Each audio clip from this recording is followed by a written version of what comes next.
زن به مرد گفت اگر 2 روز من رو نبینی چه اتفاق میفته؟ مرد لبخندی شیطنت آمیز و زیرکانه زد و گفت اون 2 روز فوق‌العاده است و بهترین روزهای زندگی. شنبه شد، مرد همسرش رو ندید. یک شنبه شد، او رو ندید. 2 شنبه، 3 شنبه، 4 شنبه، او رو ندید. 5 شنبه هم او رو ندید. جمعه که شد، وقتی مقداری ورم چشماش خوابید به زور تونست از لای پلکاش زده بود چشمشو برده بالا. ورم چشماش خوابید از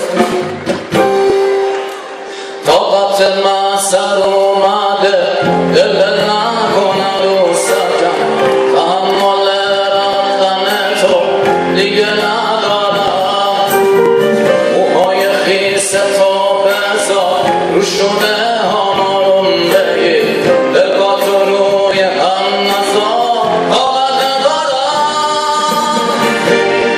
تو نرو سخته بخوام بی تو بمونم تخته بخوام بی تو بخونم نرو میمیرم نمیتونم.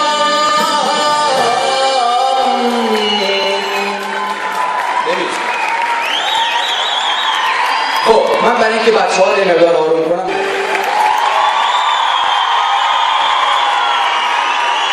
صحبت از این شد که چرا من ازدواج نکردم. یکی از دوستان من آقای امامیه باباش براش رفت خواستگاری.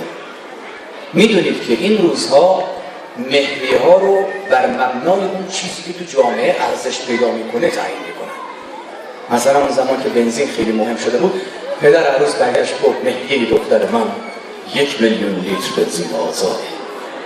پدر دوست من یه حساب سرانگشتی کرد دید یه رقم نجومی میشه. بعد به پسرش گفت بلند شو پسرم بلند شو بریم. پدر عروس گفت کجا حاج آقا؟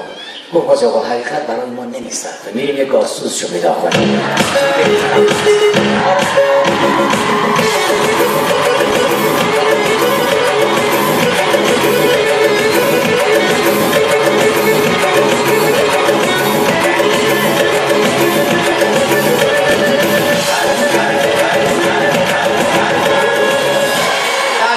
من شما رو به آرامش دعوت میکنم بعدتر میدونی چرا؟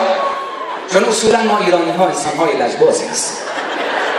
در تمام دنیا فقط یک ایرانی میتونه روی موم 4 زانو بشینه. میخندی چون این کارو کردی؟ اصلا عجیبه همه چیزه. 13 میلیون پول میز نهارخوری میده به زمین دوشنه نهار. از نهار گفتم سر سفره غذا نمیدونم تو حالا دقت کردی وقتی از اون طرف سفره درخواست نمکدون میکنی طرف اول خودش نمک میزنه بعد میده به تو.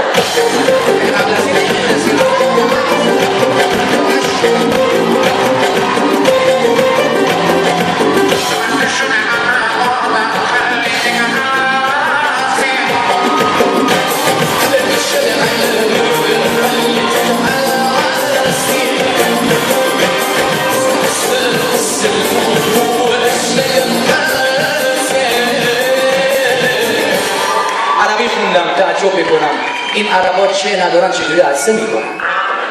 نمیدونم به این موضوع دقت کنم. فیلمای ما ایرانیان با همه دنیا فرق میکنه.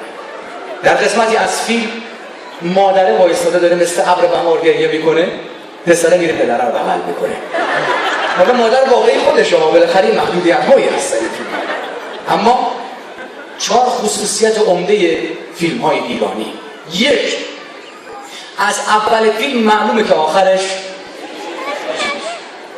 2 امکان نداره در یک فیلم ایرانی 2 نفر عاشق هم دیگه نشن. 3 شما هیچ وقت صحنه تصادف رو نمیبینی فقط صداش رو میشنوی چون خرج برمیداره. 4 یک دیالوگ تکراری. همیشه منشی با اضطراب میاد جلو میگه آقای رئیس من شما جلسه داره خودشون اومدن تو.